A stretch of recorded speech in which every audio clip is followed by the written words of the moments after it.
Hi friends, മണിമുത്ത് സീരിയലിൻ്റെ latest episode റിവ്യൂയിലേക്ക് എല്ലാവർക്കും സ്വാഗതം. അങ്ങനെ ഉമയുമായിട്ട് കോഫി ഷോപ്പിൽ പോയിട്ട് കാപ്പിയൊക്കെ കുടിച്ചിട്ട് കൃഷ്ണയും മണിക്കുട്ടിയും തിരിച്ച് വീട്ടിലേക്ക് പോകാൻ വേണ്ടിയിട്ട് യാത്ര ചോദിക്കുക കേട്ടോ ഉമയോട്.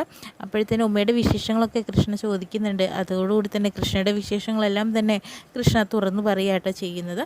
അതിനുശേഷം തന്നെ ഉമയോട് ചോദിക്കുന്നുണ്ട്, ഉമ എന്തുകൊണ്ടാണ് ഇത്രയും കാലമായിട്ട് കല്യാണം കഴിക്കാത്തതെന്ന് ചോദിക്കുന്നുണ്ട്. ഇങ്ങനെയൊക്കെ ഓരോരോ അനുഭവം ഉണ്ടാവുമല്ലോ, അതുകൊണ്ടാണ് കേട്ടോ ഞാൻ കല്യാണം ഒന്നും കഴിക്കാത്തത്. എന്നെ കല്യാണം കഴിക്കാൻ വേണ്ടി ഒരുപാട് നിർബന്ധിച്ച ഒരേ ഒരാളാണ് കാവ്യ എന്നൊക്കെ പറയട്ടോ ചെയ്യുന്നത്. എനിക്കറിയാം കാവ്യ നല്ലൊരു ഫ്രണ്ടായിരുന്നു ഉമ്മയുടെ എന്നൊക്കെ പറയട്ടോ ചെയ്യുന്നത്.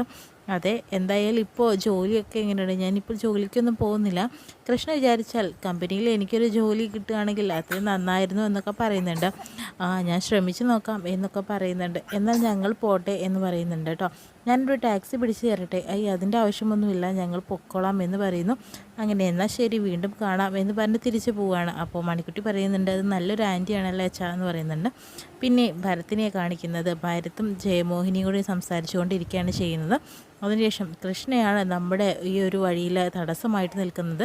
എത്രയും പെട്ടെന്ന് തന്നെ അവനെ പുറത്താക്കി കഴിഞ്ഞിട്ടുണ്ടെങ്കിൽ കാര്യങ്ങളെല്ലാം നമ്മൾ വിചാരിച്ച പോലെ നടക്കും എന്നൊക്കെ പറയട്ടെ ചെയ്യുന്നത്. ആ സമയത്ത് മുത്ത് അവിടേക്ക് വരുന്നുണ്ട്. മുത്ത് വന്നതിന് ശേഷം തന്നെ ഭരത്തിനെ നോക്കുന്നുണ്ട്. എന്താ മോളെ നീ എന്നെ തന്നെ ഇങ്ങനെ നോക്കുന്നത്? എന്നെ കാണാൻ അത്രയും ഗ്ലാമർ ഉണ്ടോ എന്നൊക്കെ ചോദിക്കട്ടോ ചെയ്യുന്നത്. ഭരത് മാമനാണോ കമ്പനിയിൽ ഇങ്ങനെ നഷ്ടക്കച്ചവടമൊക്കെ ഉണ്ടാക്കാനായിട്ട് നിൽക്കുന്നത് എന്നൊക്കെ ചോദിക്കുന്നുണ്ട്. കള്ളത്തരം കാണിക്കുന്ന ഭരത് മാമനാണോ ചോദിക്കട്ടോ ചെയ്യുന്നത്. അതെന്താ മോളെ അങ്ങനെ പറഞ്ഞതെന്ന് ജയമോഹിനി ചോദിക്കുന്നുണ്ട്. അല്ല, ഞാൻ ഭരത് മാമനോട് ചോദിച്ചാൽ ഭരത് മാമൻ മറുപടി പറയട്ടെ എന്ന് പറയുന്നു. അപ്പോഴത്തേനും അങ്ങനെയൊന്നുമില്ല മോളെ എന്ന് പറയുന്നുണ്ട്. എന്താണ് പറയേണ്ടതെന്നുള്ളത് ജയമോഹിനിയുടെ മുഖത്ത് നോക്കി കണ്ണിറുക്കി കാണിക്കട്ടോ ഭരത് ചെയ്യുന്നത്. അപ്പോൾ ജയമോഹിനി പറയുന്നുണ്ട്, എന്തായാലും മോളെ എന്തിനാണ് ഭരത് മാമ ഇങ്ങനെയൊക്കെ ചെയ്യുന്നത്? അഥവാ ചെയ്തിട്ടുണ്ടെങ്കിൽ ആർക്ക് വേണ്ടിയിട്ടാണ്? മുത്തിന് വേണ്ടിയിട്ടാണ്. കാരണം കൃഷ്ണ കഷ്ടപ്പെടുന്നത് ആർക്ക് വേണ്ടിയിട്ടാണെന്ന് മോൾക്കറിയോ? അത് മണിക്കുട്ടിക്ക് വേണ്ടിയിട്ടാണ്.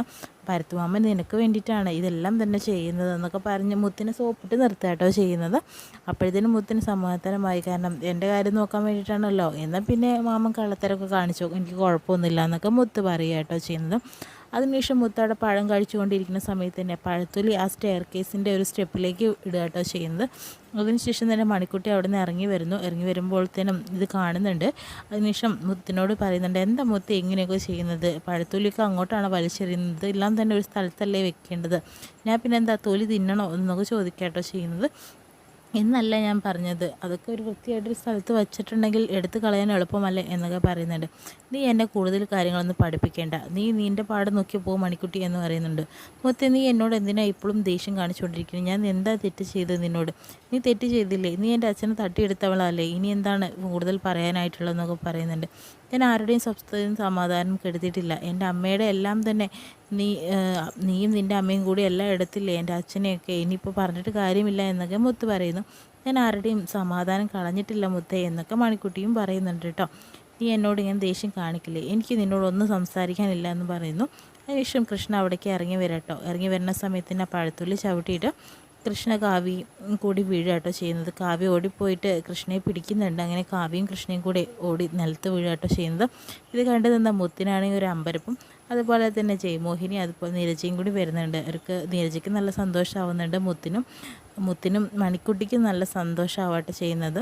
ജയമോഹിനിക്കാണെങ്കിൽ ആകെ ദേഷ്യം വരുന്നുണ്ട്. അതിനുശേഷം കാവ്യ പറയുന്നുണ്ട്, നിങ്ങൾ എന്താണ് ഇങ്ങനെ കാണിക്കുന്നത്? എഴുന്നേൽക്കുക എന്ന് പറയുന്നുണ്ട്. അപ്പോൾ കൃഷ്ണ പറയുന്നുണ്ട്, താൻ എൻ്റെ ദേഹത്താണ് കയറി കിടക്കുന്നത്, എന്തായാലും താൻ എത്രയും പെട്ടെന്ന് തന്നെ എണീക്ക് എൻ്റെ മുകളിൽ എന്ന് പറയുമ്പോൾ കാവ്യ എണീക്കുന്നു. കാവ്യയ്ക്കൊരു നാണത്തോടു കൂടി കാവ്യ അകത്തേക്ക് പോകുക കേട്ടോ ചെയ്യുന്നത്. എന്താ ഇങ്ങനെയൊക്കെ കാണിക്കുന്നത് എന്നൊക്കെ പറഞ്ഞതിന് ശേഷം തന്നെ ഓടി വരാട്ടോ മണിക്കുട്ടി. അച്ഛനെന്തെങ്കിലും കുഴപ്പം പറ്റിയോ? ഒന്നുമില്ല എന്ന് പറയുന്നു.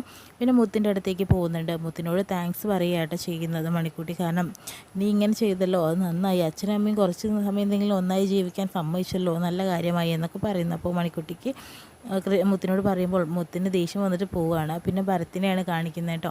ഭരത്താണെങ്കിലോ കൃഷ്ണയോട് കണ്ട് സംസാരിക്കാൻ വേണ്ടിയിട്ട് മദ്യപിക്കുകയൊക്കെയാണ് ചെയ്യുന്നുണ്ട്. കൃഷ്ണയുടെ റൂമിലേക്ക് ചെല്ലുന്നു. എന്നിട്ട് ചോദിക്കുന്നുണ്ട്. കൃഷ്ണ പറയുന്നുണ്ട്, മണിക്കുട്ടി ആണോ ചോദിക്കുന്നത്? മണിക്കുട്ടിയല്ല, ഇത് ഭരത്താണെന്ന് പറയും. നീ എന്താ നിനക്ക് വേണ്ടത്?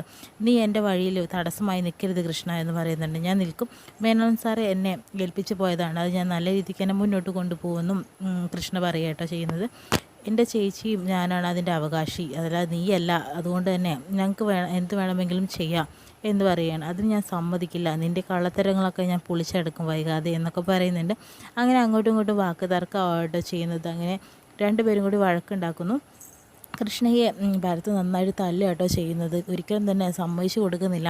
കാരണം ഇവിടുന്ന് ഇറങ്ങിപ്പോണമെന്ന രീതിയിലാണ് ഭരത് പറയുന്നത്. അങ്ങനെ കിടക്കയിൽ കിടത്തിയിട്ട് കൃഷ്ണയുടെ കഴുത്ത് ഞെരുക്കുന്നുണ്ട്. അപ്പോൾ തന്നെ മണിക്കുട്ടി അങ്ങോട്ടേക്ക് ഇത് കണ്ടുകൊണ്ട് ഓടി വരുന്നു. എന്നിട്ട് വിടാൻ പറഞ്ഞാലും കേൾക്കുന്നില്ല. ഭരത് മാമ എന്ന് വിട് അച്ഛനെ എന്നൊക്കെ പറയുന്നുണ്ട്, പക്ഷേ കേൾക്കുന്നില്ല. അങ്ങനെ വടിയെടുത്തിട്ട് നല്ല തല്ല് കൊടുക്കട്ടോ ഭരത്തിന്. തല്ല് കൊടുക്കുന്ന സമയത്ത് തന്നെ ഭരത് നന്നായിട്ട് വേദനിക്കുന്നുണ്ട്. ആ സമയത്ത് മുത്ത് അവിടേക്ക് വരുന്നു. മുത്താണെങ്കിലോ മണിക്കുട്ടീനെ പിടിച്ചു മാറ്റുകയാണ്. അപ്പോൾ മണിക്കുട്ടി പറയുന്നുണ്ട്, മോളെ വീട്, മുത്തെ വീട്, ഭരത് മാമേനെ തല്ലട്ടെ എന്ന് പറയുകയായിട്ട് ചെയ്യുന്നത്. അങ്ങനെ പറ്റില്ല എന്ന് പറഞ്ഞിട്ട് പിടിച്ചു മാറ്റുന്നു. ആ സമയത്ത് കാവ്യയും മോഹിനി നീരജയും കൂടി അവിടേക്ക് ഓടിക്കൊണ്ട് വരികയായിട്ട് ചെയ്യുന്നത്. അപ്പോഴത്തേനും കാവ്യ പറയുന്നത്, നിർത്ത്, എന്താണ് ഇവിടെ പ്രശ്നം, നിർത്ത്, എന്തൊക്കെയാണ് ഇവിടെ കാണിച്ചു കൂട്ടുന്നത് എന്നൊക്കെ പറയുന്നുണ്ട്. അപ്പോൾ ഭരത് പറയുകയാണ്, ഇവനെ ഞാൻ കമ്പനിയിൽ പോയതിൻ്റെ അസൂയാണ് എന്ന രീതിയിലൊക്കെ പറയാട്ടോ. അങ്ങനെ തടി തപ്പാൻ നോക്കുകയാണ് ഭരത്. എന്തായാലും കൃഷ്ണയെ ഉപദ്രവിച്ചുകൊണ്ടിരിക്കുകയാണ്. ഇത്രയും കാണിച്ചുകൊണ്ടാണ് ഇന്നത്തെ എപ്പിസോഡ് വിശേഷങ്ങൾ കഴിയുന്നത്.